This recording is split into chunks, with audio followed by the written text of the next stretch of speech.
What's going on, guys? Welcome back to the Adventure Outpost. In today's adventure, it is time to discuss our most anticipated for the year. That's right, 2022 is in the rearview mirror. 2023, we're looking ahead. It is time to look at and see just what I am most excited for this upcoming year. And there's a lot of good stuff coming out. We got a lot of movies this year that are coming out that look poised to be some big hits, looks poised to be our biggest year yet since back from COVID. And there are 10 movies that we're going to highlight here today that I am most excited for out of everything coming out. So we're going to dive into all of that right now. Kicking us off at number 10 is Greta Gerwig's Barbie. Yes, that's right. Barbie is my 10th most anticipated movie of the year, mostly because of the cast. You've got Ryan Gosling in there. You've got Margot Robbie. Will Ferrell is in there. There's just a cast of characters in there. There's so much uncertainty over what this movie is going to be. It just like there's just so like they've got just such great talent behind the camera, in front of the camera, on writing. Like there's just such a great team here that's giving all the classic ingredients to make this movie really good. And then it dropped that trailer, and that trailer just solidified it for me that I am super excited for this movie, because any movie that is going to riff on 2001: A Space Odyssey is just aces in my book. And I love the fact that for the movie Barbie, they were like, you know what that trailer needs? A 2001: A Space Odyssey reference.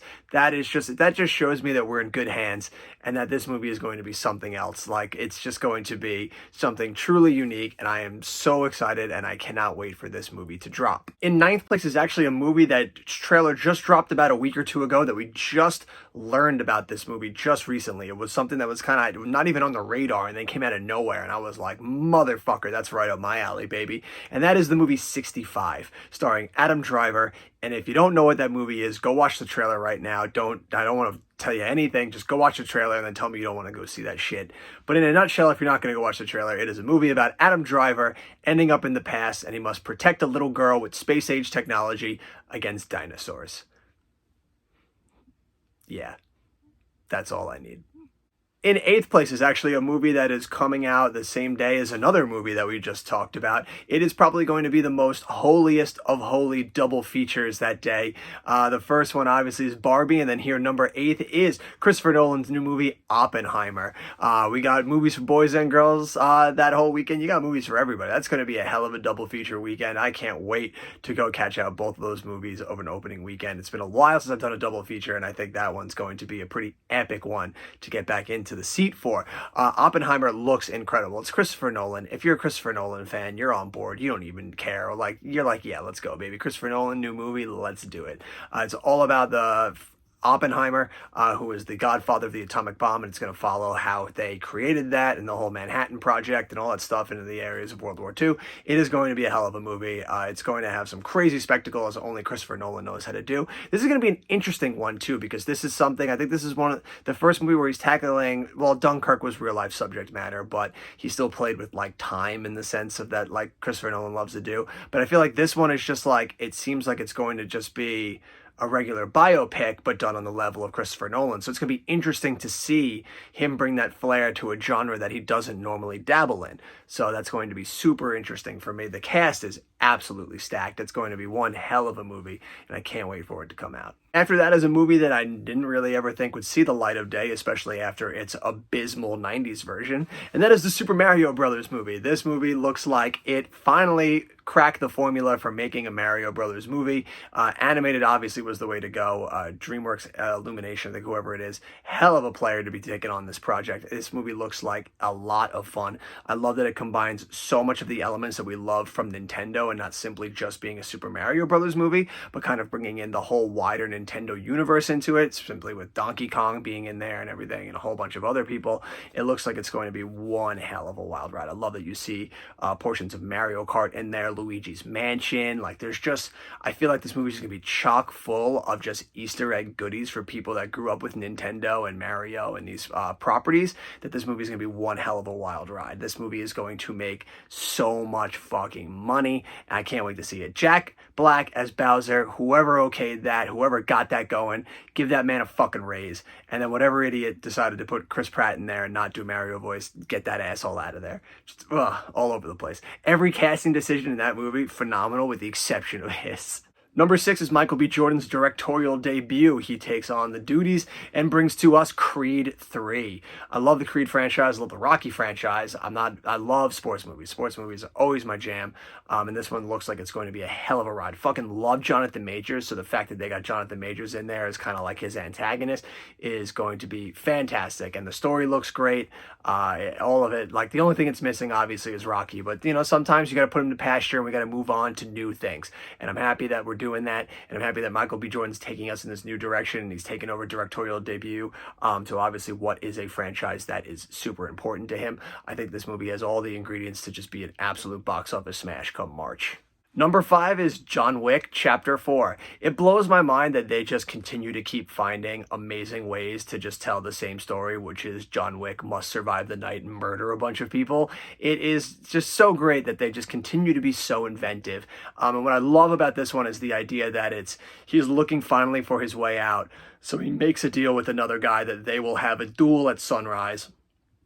Classic John Wick shit right there. They'll have a duel at sunrise, and if he wins, that's it. He's free. He's free and clear. He can walk away, but he has to make sure, like, failure to show up at the duel puts the hit back on your head and basically forfeits your life. Like, they will hunt you to the ends of the earth. So the guy that he's fighting in the duel sends dozens upon dozens of people to try and stop John Wick from showing up to the duel at sunrise. Genius. Like, that's just genius. Like, it's so good and so interesting. And I love that we could be this deep in and we're still doing crazy and exciting shit. We've got great players in the movie this year. Donnie Yen is the blind antagonist. You got my man Sonata in there. Like, there's just so much good stuff in this movie, and I can't fucking wait to watch John Wick kick some ass again. Number 4 is the sequel to the animated smash hit, and that is Spider-Man Across the Spider-Verse. This is just one hell of a great animated franchise. I love Spider-Man, obviously. If I'm not the biggest superhero fan, but Spider-Man is my favorite superhero, having grown up with Spider-Man, grew up on the comics, on the ride at Universal. I freaking just love Spider-Man. So this is obviously my bread and butter when I'm going to go to for superhero movies, and Spider-Man Across the Spider-Verse looks like it's going to be just an absolute wild ride from start to finish. The animation style for it is just so beautiful and just fun and exciting, and just really brings to life the pages of a comic book. It just looks like it's going to be so much fun. Into the Spider-Verse was one of my favorite movies when it came out, I believe back, was it 2018 or 2019, whenever that movie came out? But it was just absolutely phenomenal. So I cannot wait to finally get another entry into this franchise. Taking bronze is Dune Part 2. We're finally getting Taking bronze is Dune Part 2. We're finally getting the latter half of that story. Dune Part 1 coming out last year and absolutely thrilling audiences and myself. I fucking loved that movie. It was my favorite movie of the year. So I am super excited for this one. It's funny that this one, though, doesn't end up being my number 1 most anticipated, considering it was my favorite movie of last year. But it just goes to show just the amount of stellar shit that's coming out this year that this one's taken bronze. But I can't wait to get the rest of the story. I can't wait to see Dave Bautista in a much more expanded role. We're getting Florence Pugh in there, Austin Butler showing up. Like, this movie is going to be stacked and is going to be a hell of a ride, and it's going to be super interesting to see just what happens with the Dune franchise moving forward. So the next 2 spots, 2 of my favorite franchises are both releasing movies this year. It is insane. I went back and forth, not quite for so long, because I obviously knew what my number 1 was going to be, but it took me a few moments of reflection to think if my number 2 should be my number 1. Mostly because I have tattoos of number 2, but I don't of 1, but, and number 2 is like so important to me, but I just, at the end of the day, really thinking about what I'm excited for out of these movies, number 1 had to be number 1, number 2 had to be number 2. And number 2 is Indiana Jones and the Dial of Destiny. I am the biggest Indiana Jones fan, like I said. I'm not showing them off now, but I have Indiana Jones tattoos all over me. It's one of the best franchises of all time. I grew up with this. I grew up with the rides. I grew up with just this franchise. I watch those movies when I'm sick. I watch them when I'm good. I watch them for a pick-me-up. I watch them when I'm feeling down. I love all 3 of those movies. Crystal Skull, I'm sorry, you have moments that I enjoy, but we're going to pretend that you're not part of that beautiful trilogy that I can watch anytime I want and love them. Like, I just went to Colorado, and on the flight trying to find something to watch, and they had all 3 Indiana Joneses, and it was just like, yeah, let's watch those, even though I've seen them a million times. That's just how much I love this franchise, how important this franchise is to me. Harrison Ford, it's amazing. It's the toughest thing to swallow out of this is that Spielberg's not coming back. I think Spielberg without Lucas would have been great, because Lucas Lucas is a great idea guy. Don't let him touch script. Great idea guy to throw you out ideas, but don't let him touch script. Don't let him behind the camera. Spielberg is king behind the camera. Like, I feel it's a shame that they're not, but they're in good hands. James Mangold is one of the best directors working today. Not only that, he's got the writing team behind Ford v Ferrari with him, and that was one of my favorite movies of 2019. So this franchise is in good hands, and I am super excited and interested to see what they do with this movie, simply because the three of them are behind. I think the two writers, I forget what their names are, but it's the two writers and then James Mangold, who also helped write it and directing it. So the three of them just behind the scenes working this magic. I think this movie is going to be really good. I'm cautiously optimistic about it, simply because The Dial of Destiny, not the greatest name for me, and there are some moments in the trailer where there is some like really rough looking CGI that I'm just hoping is because it's not fully rendered yet, because it's just a trailer. So I'm hoping that gets a little better. But the stuff that I saw in there that I like looks really great. The opening scene where it shows him like sitting and he is digitally de-aged does look the best that digitally de-aging has ever looked. I still dislike digital de-aging, but it definitely is leaps and bounds from where we started with it. It's definitely coming along. So it's this movie. I am cautiously optimistic about it. I am excited. It has all the potential to break my heart. Has all the potential to be one wild ride. And I am hoping that it is going to be a beautiful send off to a franchise that has meant so much to me throughout my life. But there can only be one. And number one, for anybody who knows me, should not come as a shock, is Mission Impossible: Dead Reckoning Part 1. Tom Cruise is the greatest action hero of all time. Like, let's just be real. You could think whatever you want about him, personally. I mean, knock yourselves out. I never understood that to me, where people were like, I can't watch any movie he's in because I don't like him as a person. And I'm always just like, it's not like you're hanging out with him. Like, you don't know him. You're never going to meet him. Like, just why would you miss out on an amazing movie just because one dude in it you don't like? Like, it's just, it's wildly absurd to me. Because you're missing out on the greatest of film franchises in Mission Impossible. Movies that just continue to get better. It's astoundingly incredible that these movies just continue to get better with age. And it's insane. It shouldn't even be possible that we could be on 7 and that one's getting like, it's a 2-parter. And it's one of the most anticipated movies of the year because the one before it, 6, Fallout, was one of the best action movies ever made. It just doesn't happen. You don't get better with each movie. It's insane. Not many movies can pull that off.